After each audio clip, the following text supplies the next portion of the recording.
mendengarkan tetapi juga melakukan kebenaran firman Tuhan di dalam hari lepas hari kita. Shalom. Shalom.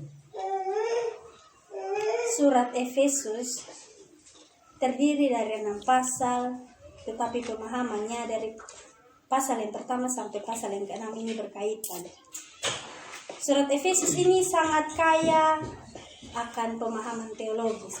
Paulus membangun surat ini di atas sebuah landasan kebenaran bahwa Allah dalam kekayaan kasih karunia telah menebus kita dari segala dosa dan kecemaran, sehingga kita sesungguhnya sangat tidak layak. Ini dilayakkan melalui darah Kristus untuk menjadi persekutuan di mana Kristus adalah kepalanya.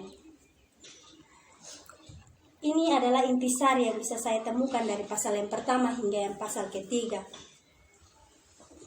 Maka ini sebentar mungkin Bapak Mama bisa pulang atau tinggal di tempat ini bisa membaca keseluruhan dari pasal ini, karena pasal ini sangat berkaitan satu sama lain.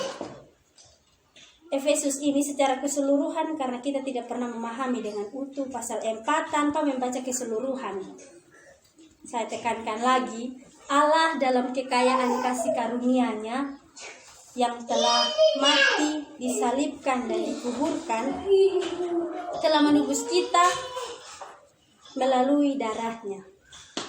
Karena Allah telah menebus kita melalui darahnya, lalu apa yang kita harus lakukan? Paulus menjawab pertanyaan ini dengan cara yang sangat menarik dan sangat sederhana, yaitu dia bilang jangan hidup lagi sama seperti orang-orang yang tidak mengenal Allah. Bagaimana cara hidup orang yang tidak mengenal Allah? Mereka menyerahkan diri kepada hawa nafsu dan mengerjakan dengan serakah segala macam kecemaran. Ayatnya yang ke-19. Hawa nafsu dan kecemaran ini adalah dosa, Bapak Mama, saudara-saudara yang dikasihi oleh Tuhan Yesus Kristus.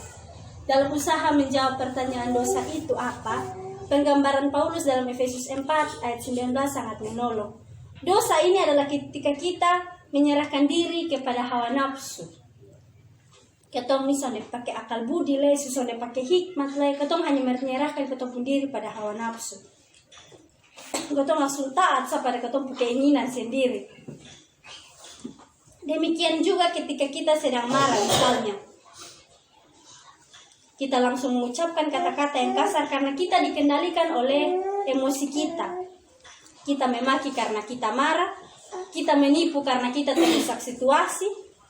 Sadar atau tidak sadar, ketika kita menyerahkan diri kepada hawa nafsu, sebenarnya kita sedang melepaskan anugerah kehendak bebas yang Allah berikan bagi kita.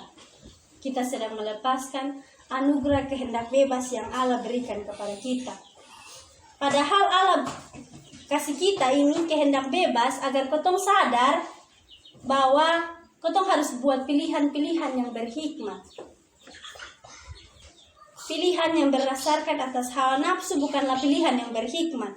Karena pilihan itu bukanlah kehendak bebas yang Tuhan beri bagi kita, tetapi kita sudah jadi budak dari kita pun hawa nafsu sendiri.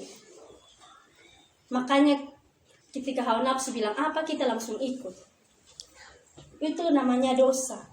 Paulus melanjutkan dengan mengatakan bahwa sebagai seorang yang sudah diselamatkan oleh darah Kristus, maka kita harus meninggalkan kita pun manusia lama, terus pakai manusia baru. Sama ke manusia lama itu sama ke ketong pun pakaian lama, manusia baru sama ke ketong pun pakaian baru, Bapak Mama. Jadi manusia lama tuh kita lepas, kita pakai kita pun pakaian baru.